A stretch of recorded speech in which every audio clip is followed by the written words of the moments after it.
So the question becomes, how do we actually find the absolute max and the absolute min? Where do they occur? If we know they're guaranteed to exist by the extreme value theorem, that's all it does, is it tells us, well, they're out there somewhere, but it doesn't tell us where to look. So, that's the extreme value theorem is a nice theorem, but it doesn't give us a full picture. It just says, all right, the max and the min, the absolute max and min, they're somewhere out there on our function, but it doesn't give us any idea where to look. And so we need some indication of, well, how do we actually find where those absolute max and absolute mins occur? And to help us with this, we're going to look at Fermat's theorem. And this is going to be a theorem that we come back to over and over again. So this is another one of our big results that we're going to use pretty heavily. And so what this says is that if our function f has a local max or a local min at some x value, x equal to c, well then two things have to happen. One of two things has to happen. Either the derivative at x equals c is equal to 0, or the derivative at c does not exist. So if our function has a local max or local min, then either the derivative is 0 there, or the derivative is undefined there.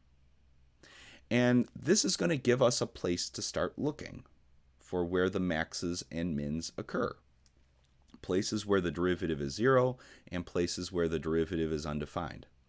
And because these places are so important, we give them a name and we call it the critical numbers of our function.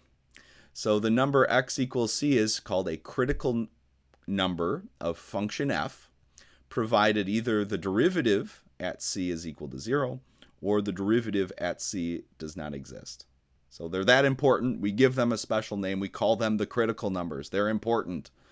And then we throw in this one extra condition here, that for it to be a critical number, it also has to be in the domain of our function. But regardless of that, we're still just going to be interested in where does our derivative equal to 0 and where is it undefined. This will be the fact that the number has to be in the domain. It'll be something to keep in mind, but we'll look at that in more detail later. But let's see why this theorem seems plausible. So let's look at a few graphs here to see what might be happening. And so in this first graph here, this is an example of a function that has a local min at x equals c.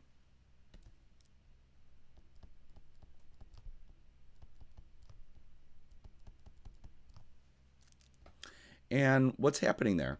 Well, it hits a low point, and what happens is the graph temporarily flattens out right at x equals c. So if we were to draw a tangent line there, it'd be a horizontal tangent line. So this is an example where f prime of c would be equal to 0. We'd have a horizontal tangent line there. What about in the second graph? Well, this is another function. We have a local min at x equals c. And what's happening to our derivative here? Why is it a local min? Well, it's a low point. This is if we look at our graph, around x equals c, this is as low as we get. Same thing over here. Around x equals c, that's as low as we get. Maybe if we look at other parts of our graph, maybe there's sections that are lower. But for a local min, we're only interested in what's happening right around that point. So right around this point, that's as low as we get. So if you just kind of look at a little section there. So in that section, that's as low as we get. Same thing over here. In that section, that's as low as our graph gets. But what's happening over here is our graph has this kind of sharp change in slope. It has a cusp or a corner or something like that. And this is an example where the derivative does not exist because a cusp or corner type thing. So those are two possibilities. So we see two examples here where both graphs have a local min at x equals c, but in one case we have this kind of nice rounded, smoother transition where the graph flattens out a little bit. We have our local min. Or we have this more abrupt change in our graph, and that's where the derivative does not exist. Now the issue is this result, if we know the derivative is equal to 0, or if we know the derivative does not exist, that doesn't actually tell us we're guaranteed to have a local min or local max there. So the implication here is that if we know we have a local min at some x value, or a local max there, well then either one of these two happen. But it doesn't go the other way. So this result, it gives us, kind of gives us a place to start looking.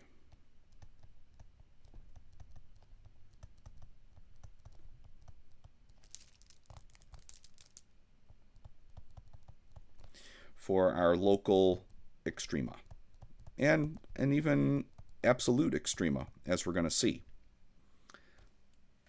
So the local maxes, the local mins. This is also, we're going to use this to also help us find the absolute maxes and absolute mins.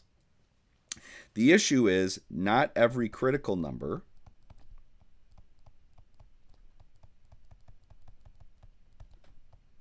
is going to be a local max or local min.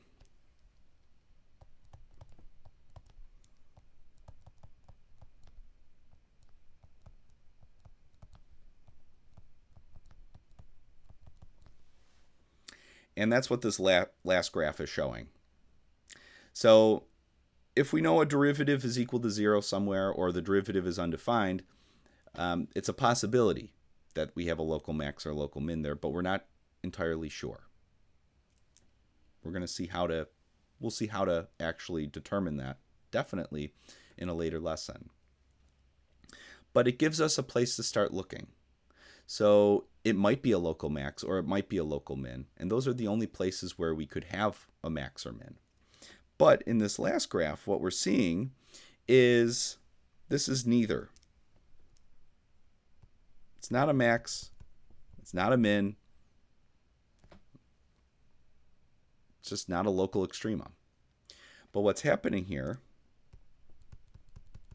is that the derivative is equal to 0. So our graph flattens out temporarily at x equals c, but we don't have a local max, we don't have a local min there. So this is a possibility. So there's these kind of these false positives. If the derivative is 0, it might not be a max or min, but it might be. And we have to develop some tests to help us figure that out. And we're going to see those tests over the next few lessons.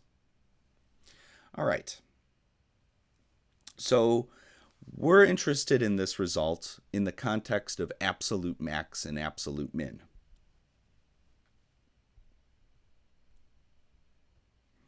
All right, so how are we going to use this? Well, like we said, those critical numbers give us a place to start looking for where the maxes and mins occur. And so an absolute extreme point, an absolute max or an absolute min, if it exists, can occur at one of two places. It can occur at a critical number, or it can occur at an endpoint. And that's it. So we just have to look at, given the graph of a function, given a function, we just have to identify what the critical numbers are and what the endpoints are, and just compare which is going to be the highest, which is going to be the lowest. So this really gives us a place, a way to start looking. So to identify the absolute extreme points, the absolute max and the absolute mins, what we're going to do is we're going to look at the critical numbers of our function and the endpoints of our function. And remember, we're going to be looking at functions that are defined on a closed interval, so it's going to have endpoints. And so this gives us kind of a strategy, which we call the closed interval method, for identifying the absolute maxes and mins on that closed interval. So first step, Verify that your function's continuous on the closed interval from a to b. So no division by 0, things like that.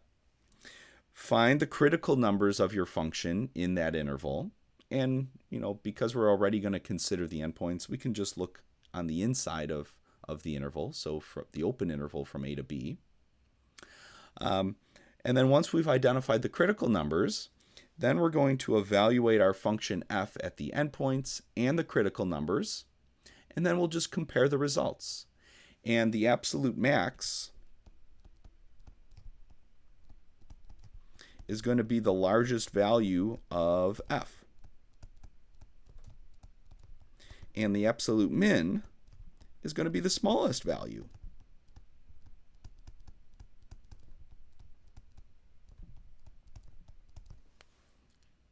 So let's see how this works. And we're going to see a couple examples. So we have this nice little strategy for if our function's continuous, defined on a closed interval, we know the absolute max and min are out there somewhere, and now we have this strategy for where to look. We're going to look at the critical numbers, and we're going to look at the endpoints. And we're going to see, well, which of those numbers gives us the largest result from our function, and which of them gives us the smallest result for our function. And we call that strategy the closed interval method.